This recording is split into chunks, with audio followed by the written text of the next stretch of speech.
Good morning, everyone.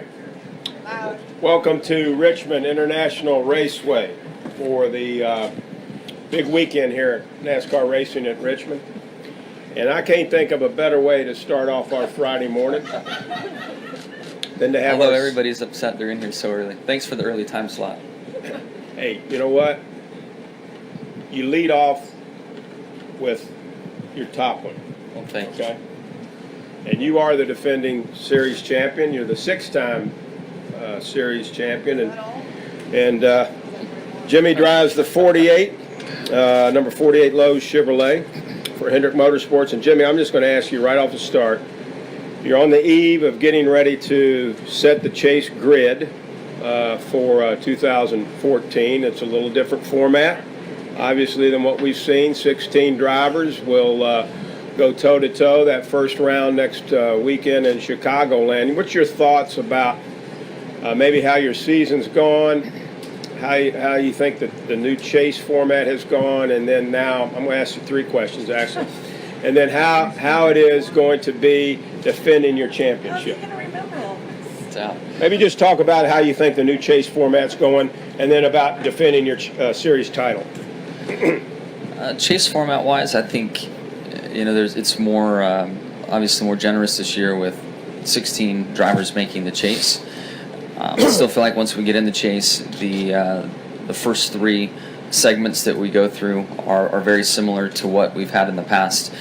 If you're winning races and collecting a lot of points, you're going to transfer. And if you were winning races and collecting a lot of points, you're in a great position for the championship. So either way, I think those are very similar. To me, the big difference obviously is Homestead and 4 drivers with the same point value going for the championship. I think there's been bit of excitement about who's going to make it in these final races of the regular season, which is good. I mean, anything exciting, any good talking points are important. I do feel like we have seen all the winners that will be in the chase. I feel like the winner on tomorrow night's race will either be probably the 4 car, the 24, or the 2. So I think points will set the field here at the end, and we'll get to Chicago and get started. So I'm excited. I feel like from our season standpoint, we started slow, we got really hot, then we had speed, but had some wild luck, as we've all discussed many times. And I feel like the last couple of weeks we've been able to at least get to the checkered flag. And when we've done that, I think our worst finish with a barrage of problems still was at Michigan, and we're inside the top 10, and then 2 top 5s recently. So I think we're trending the right direction. I wish that we were winning races going into the chase. It only makes life easier. I think that we had some mistakes on Sunday night in Atlanta that were just due to not racing for a win and not being accustomed to the pressure coming to those final pit stops. So we're hopefully working through some of those little issues, and we'll have everything firing right starting next weekend. We'll take questions now. We've got Tom Jensen, Jenna Fryer, Kenny Bruce. We'll get to you. Tom Jensen, Jenna Fryer, Kenny Bruce. Please bring the wireless mic to them as quickly as we can. Hi, Jimmie. Tom Jensen, FoxSports.com. A lot of different scenarios going into the race tomorrow night for the guys trying to get in the chase or stay in. For you, there's not really many scenarios at all. You either leave ahead by 3, you're tied, or you're behind by 3. What does the race mean to you, and is this a race you can go into maybe a little bit more relaxed than some? It is relaxed due to the chase situation, and implication there. I mean, I would love to win. I'd love to be racing for the win. But this track has been really tough on us for whatever reason. So I feel like I have much less pressure on myself due to the chase side, but a lot more pressure on myself from the personal side. And, I need to figure this place out. And there was a point in time where I was competitive here, but of late, this has been one of our worst tracks. So from my standpoint, the pressure I'm putting on myself, there's more pressure here than you would ever expect, because I just hate having these huge weak spots in the schedule and at certain racetracks. We'll go to Jenna Fryer, Kenny Bruce.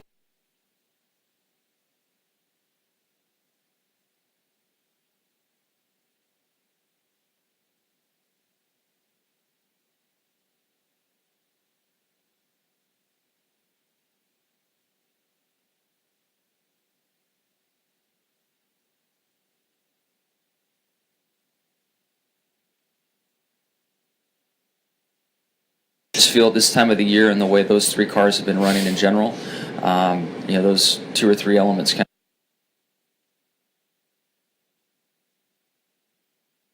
of put them up front, in my opinion.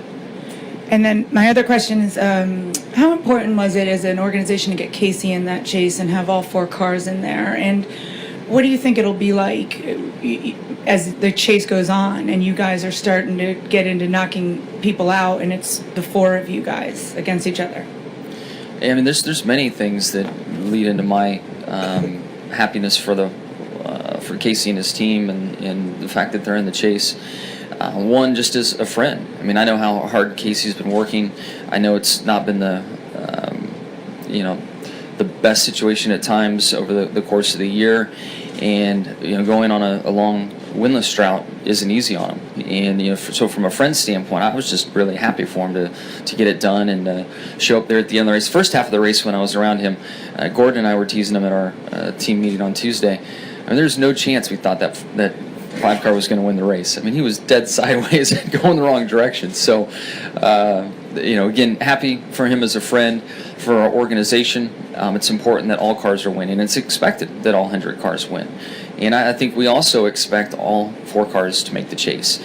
So, when I look at the Hendrick campus and what it does for our organization, massive for all the people working there. Then you get into the sponsor side, and sponsorship stuff to piece together. 4 winning cars, Casey's race car winning. It just helps. It helps in so many fronts. So when we get in the chase and get racing, it increases our odds. Now we have 4 cars that have a chance to win the championship, and if one of our 4 cars wins it, the upside in that for Hendrick Motorsports is massive. There's cash incentives, sponsor implications, all of that. So then the fact that we like trophies doesn't hurt either. So there's just a kind of domino effect of positive things that can happen and have started to happen since Casey won. We'll take Kenny Bruce, John Householder, Bob Pockris. Kenny Bruce with NASCAR.com. Jimmie, with the chase starting next week, have you started looking at this year as an opportunity to win a 7th championship, or do you just look at it as an opportunity to win this year's championship? Right now, it's an opportunity to win this year's championship, and it's kind of been that way for me over the years. Even when we had that consecutive streak going, I didn't feel the pressure of that streak, and I don't think I'll feel the pressure to try to tie our 2 greats in our sport until it's right there in front of me. Right now, it's just a championship. If I get to Homestead and have a chance and I'm one of the 4, as much as I want to push that out of my mind that I'm racing for history, it'll be there, and I won't be able to hide from it at that point. Go to John Householder, Bob Pockris, Paul Woody. John Householder, NASCAR Productions. You kind of mentioned getting ready for the chase and stuff like that. Next week's Chicago, a track you've had success at. The past 2 times you've been there, you've had top 5 finishes. Does this build confidence for you as you head into a track like Chicago to potentially get a really good start off in the chase? Yeah, it's a great track for us, so we're definitely excited to lead off with a strong track in the chase. I think all 10 tracks are really good for us, but Chicago is definitely on the top side for us. I've been so close to winning there, and my own personal kind of goal, and also really kind of a team goal is to win there for Chad. I've been able to win at my home track a few times, and we've been really close in Chicago for Chad. So obviously, focus is on starting off the chase in the right foot, get a win so we can transfer. Second goal would be to run the top 5 again and cover the points side, and then in there as well would be winning at Chad's home track. Bob Pockris, Paul Woody, Marty Smith. Bob Pockris, Sporting News. Hendrick and Penske have won 16 of the 25 races. I know you don't count anybody out, but is it any fun that that looks like that those 2 groups are the kind of leaders, and the fact that you guys have kind of had a somewhat nice back and forth sometimes in the media?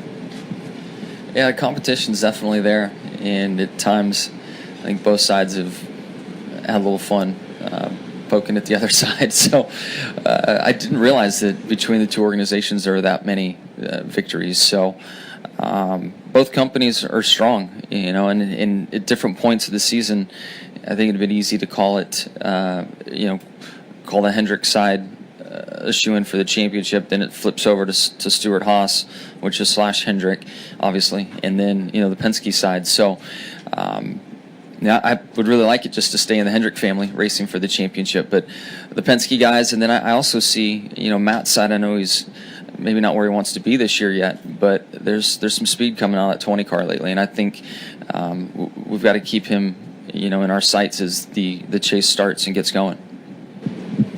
All right, we'll take 3 more questions. Paul Woody, Marty Smith, Stan Creekmore. Jimmie, this is an off-the-track question. Jeff Bodine is talking about trying to set up a fund for drivers who have suffered concussions. That's something you'd be in favor of, something you would contribute to, or do you have any ideas of how the mechanics of that might work, of using a percentage of the TV money, a percentage of purse money, anything like that? Yeah, I'm unaware of I'm unaware of Jeff even trying to set that up, but I'm in favor of giving back to our sport. You look at the things that we do from a charity standpoint. I think myself, along with many other drivers, focus heavily on that stuff. And if we could give back to our own community in really, a very small group of people that experience our sport like they do as the drivers do, I would help as well. But I'm not aware of it and not sure what the structure is like and where it's all going. But we need to take care of our own family in a sense, for sure. Marty Smith, final question then to Stan Creekmore. Go, Marty. Marty Smith, ESPN. Given the context of the season to date and what tracks are coming, what team is the class of the field as we head to the start of the playoffs?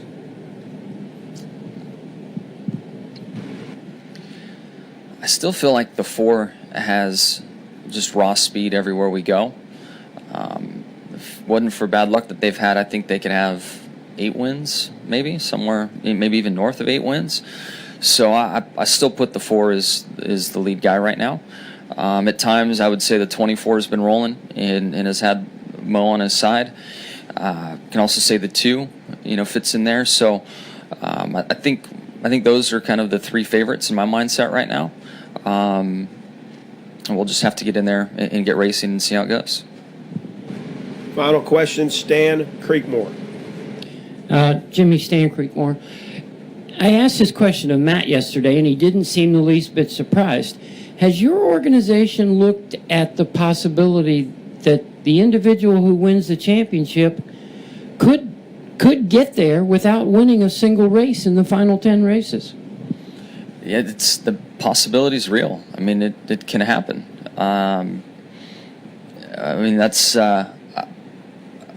That is in my eyes. I feel like having a 10-race stretch, there needs to be some kind of reward for consistency. So, against the way the whole premise of the chase has been created and winning so important, I feel that it's good to have an opportunity to reward consistency. I mean, let's be honest.